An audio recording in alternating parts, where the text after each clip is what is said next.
Hey, what's up guys, it's Mike with Reptile back with another video today, and today I'm going to be talking to you guys about the reptile hobby and what it has done for me. A little bit of background for me, just before we kind of hop into the video.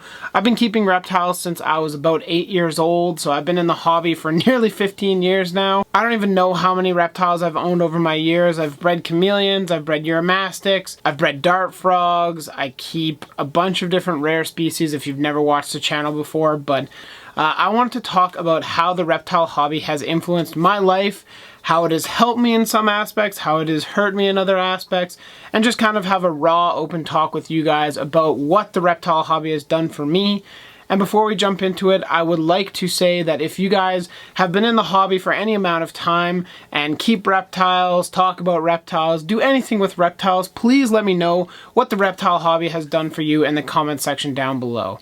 I read every comment, I respond to pretty much every comment I see, and I think that would be a really cool discussion to have down below. Now with that being said, I'm going to start with Stryker's influence on the hobby. Stryker is my OG, my first reptile. I got him from my birth mom when I was 8 years old, and he's been with me ever since. Stryker is really the animal that really hooked me in the hobby and reeled me in because he was pretty much like an emotional support animal. I know that a lot of people laugh at that term when they see like an iguana or something be an emotional support animal, but he really was for me when I was younger. Stryker was honestly my best friend when I was young. I did have quite a few friends from school, but you know, he was the one that I would just sit there and interact with and come home from school and hang out with anytime I wanted to. Stryker was kind of an instrumental part of me keeping sane, I suppose. When I was a kid, I was bullied quite heavily, both physically and emotionally, from one of the guys at school. Stryker was the one that I always came home to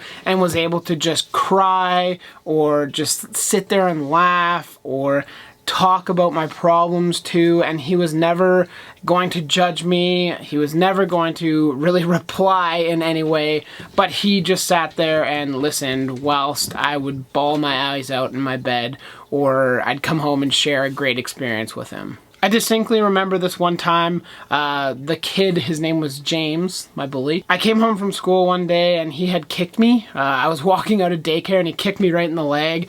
And I mean, he was like 4 or 5 years older than me and considerably bigger than I was. Yeah, he kicked me. I came home, I was really upset about it. And I remember grabbing Stryker, running and like diving into my bed and just sitting there just like holding him and talking and crying and that kind of thing. That to me is one of the most profound things about something like Stryker, or really any reptile as your first reptile. Stryker was that like tranquility that I needed when I was like raging or really upset. He was always the fragility and tranquility that I needed to calm down, and because I couldn't have him out and be super furious at what was going on around me, I had to focus on him and make sure he was okay, make sure I wasn't being too rough or forgetting about him and letting him wander off into the abyss. Now, even though that was nearly 15 years ago, I still consider Stryker the OG to my hobby right now. He was the one that really got me started into reptiles. He was the one that made me do 2.5 months of research to get, because my parents wouldn't let me get him without doing a bunch of research, which, if you're a parent out there, please make your kids do research. Don't go to the pet store and buy an animal like that on an impulse buy because little Timmy wants a lizard. I had to get that out. Now, I know that little anecdote, that little story of me getting bullied and kind of the tranquility might have seemed a little off, but it just kind of shows how calming and soothing reptiles can be. And I'm not even saying just reptiles, just animals in general. I know dogs are great for that as well, cats even too. So that's kind of what Stryker was to me. He was really good for my mental health at the time. Not so much. I don't come home too often, you know, and pick him up and go cry in my bed. But if I would have had a really negative experience with him, it probably would have pushed me away from reptiles, and instead it did the opposite. Now, I've been reflecting on the hobby for the past several hours, and I could never really put together another animal that affected me individually as much as Stryker did. He was my first one, and he was the beginner of it all. I know I did have Cassie, my other leopard gecko that I had, but he wasn't ever quite as personable as Stryker was. So that being said, I'm going to talk more in general about reptiles and how they've affected my life, from YouTube to friends to opportunities to business careers and stuff like that. In this next portion, I did want to say this is just for me personally.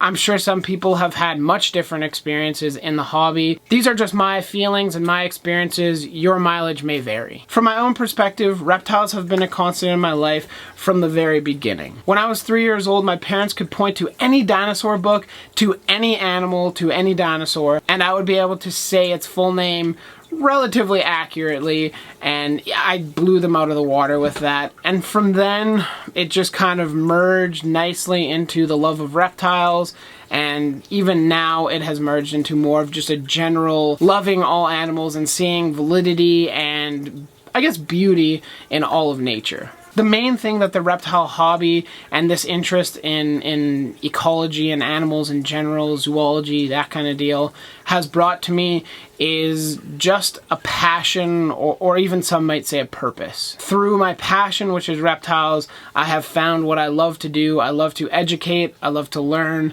and I love to share my knowledge with other like-minded individuals. Now, with that being said, the reptile hobby has guided me down many, many different paths, and it really does have a hand in every cookie jar that I own. It basically has had some impact in pretty much all of my life because I got interested in it at such a young age. It has affected anywhere from my job, my schooling, my career, hopefully post-school, and many other different aspects like my social groups. My main desire to educate and kind of inform people that might not respect reptiles, or any animal for that matter, is really driven by my desire to teach and educate, which really stems from seeing just how bad a rap that most reptiles have for being slimy, scaly, disgusting creatures that can't think and are impossible of actually doing anything for anyone. I see that as kind of like a window of opportunity. It's a way to, rather than teach people to fear animals and reptiles specifically, I'd rather teach people to appreciate them and see how they affect different lives around the world, how they might balance the ecosystem.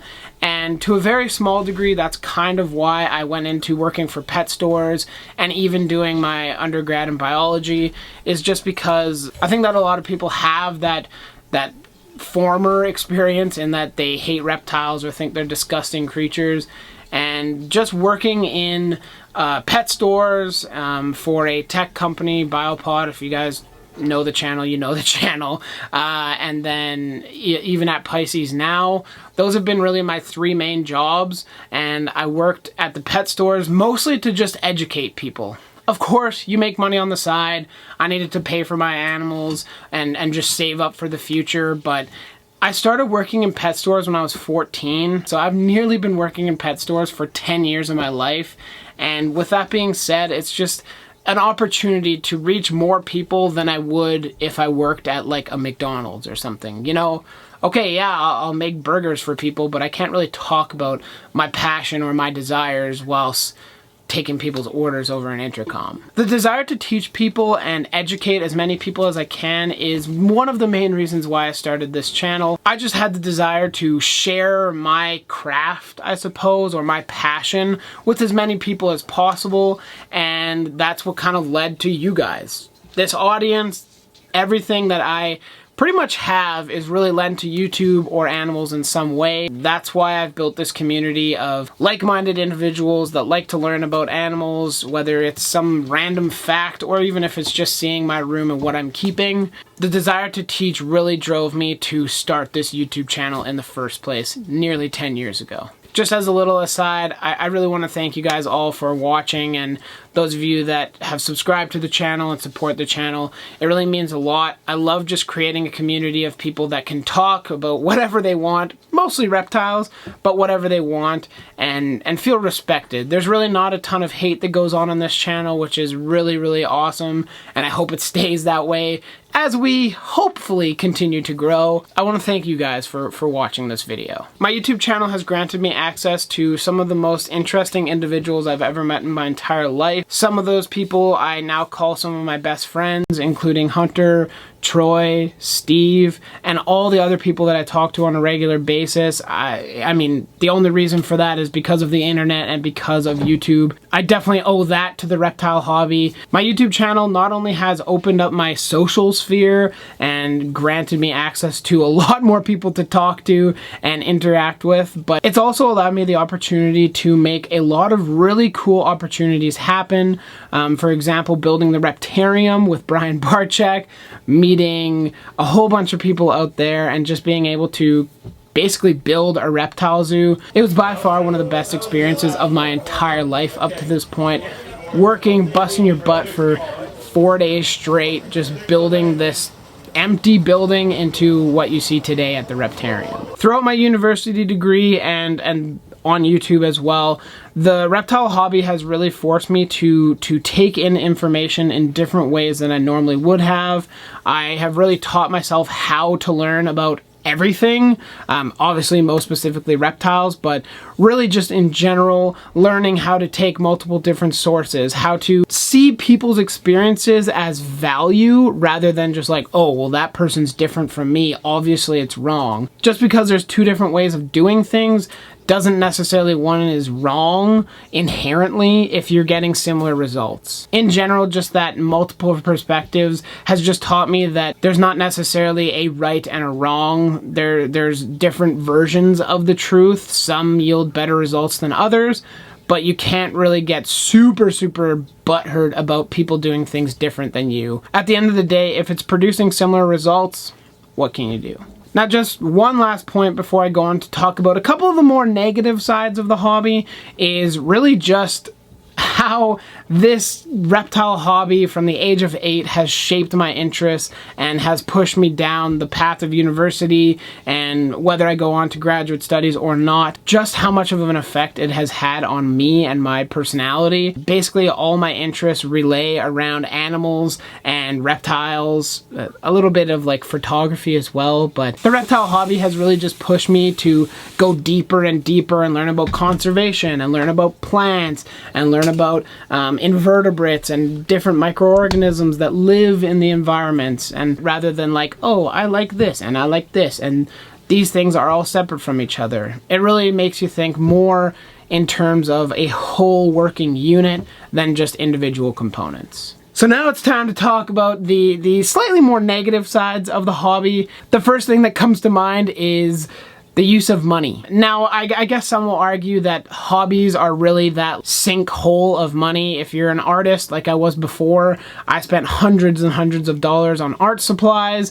Now I spend that on reptiles. So just the fact that you're spending a lot of money on one thing, I guess is natural, but just keep in mind the reptile hobby is very expensive. Another thing that I thought about was just the reduced opportunity to travel and kind of experience life, because you have all these organisms depending on you for food, and it's not like a dog where you're like, oh yeah, come give him water, take him on a walk and feed him. It's basically like, okay, this has specialized care, you need to do this, you need to do that, you need to feed this, don't feed this because that's bad for them, and then do this as well. That's a lot more daunting for people, and a lot of your friends might not be willing to look after a whole room of reptiles. A lot more friends would be like, oh sure, I'll take your dog for a week or two, you know. There's just some challenges that come up when traveling and I guess experiencing life in general. Do I think it's enough to deter me? I mean, no. One of the more, I guess, kind of like depressing thoughts that I thought of was really just how it doesn't leave you room to not do something. It kind of gives you purpose, and that's kind of a positive and a negative, I guess. When you look at it in the negative aspect, it's really just you have to be there for these animals, whether you're sick, broken, depressed, any of the above, you still have to be able to provide for your animals. I know I force myself to look after my animals regardless of what is going on in my life, whether it's final exams, whether it's stresses just from like social relationships and stuff like that. I'm always here for my animals, and it's it's challenging. So all in all, I guess there's really not too many negative sides to the hobby that I could think of, at least. But that's going to do it for the video. I know it was a very, very long video, and I hope you guys listened to the whole thing. If you guys did end up making it this far and watching the whole video, somewhere in your comment leave the word flower or a flower emoji or something, and that'll just let me know how far and how many of you guys made it to the end of the video. If you did, of course, make it to now, please leave in the comment section how the reptile hobby has affected your life, whether for the positive or the negative. That's for you to decide, but I think it's a really cool activity to just reflect on your experience in the hobby. Of course, if you liked the video, make sure you click that like button. If you have any questions, comments, concerns, anything like that, leave them in the comment section. If you want to see the rest of May Madness, make sure to click that subscribe button. I want to thank you guys all very much for watching. I hope you guys enjoyed. We'll see you in the comment section. Later.